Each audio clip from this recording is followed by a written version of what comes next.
Hey everyone, so real quick, this is just it's my first Pokemon whip I'm doing. I don't know how well it's gonna do on YouTube, but I hope you at least all enjoy it, and if this does well, I might make a part 2. So, yeah, please enjoy the video.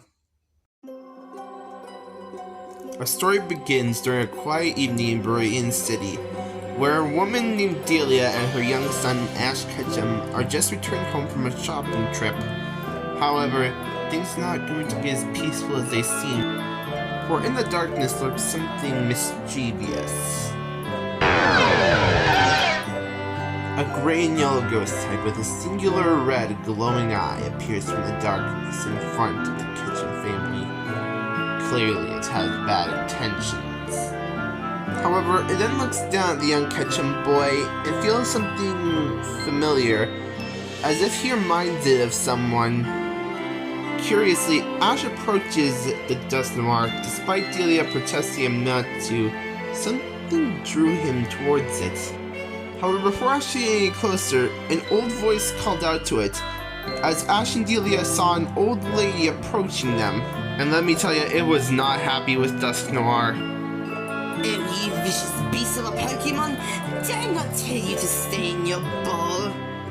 Agatha then profusely apologizes to Delia and Ash, but then notices him and Dust Noir staring at each other, almost as if they have some sort of eye-to-eye thing.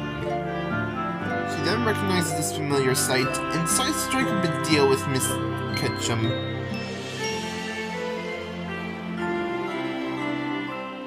Over the course of the summer, Delia and Ash were invited over to Agatha's house to look over her Pokemon while she was away, and Ash got along well with all of them.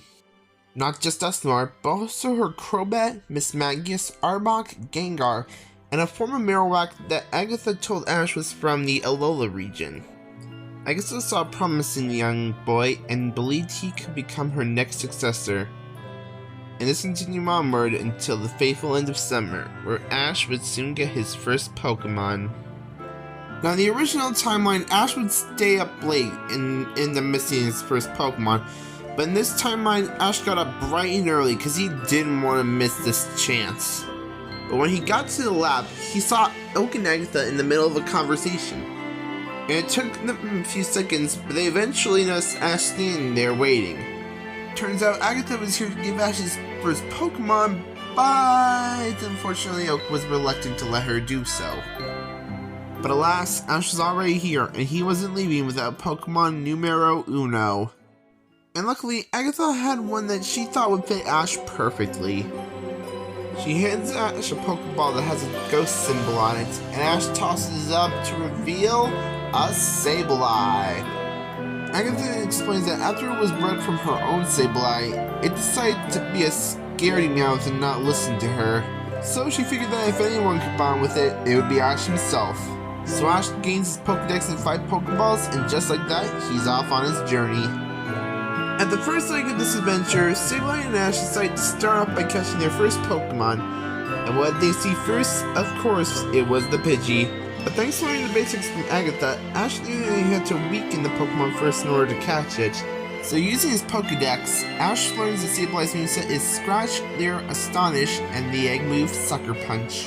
Ash ordered his partner to use Sucker Punch, and Sableye cautiously approached the Pidgey. And the second Pidgey looked at it, it got so scared that it almost knocked Pidgey out in one hit using Sucker Punch. Yeah, it's just that scared. Deciding to make a mention to help Sableye with his confidence, Ash threw a Pokeball at the Pidgey, catching it successfully, making his first capture of the story.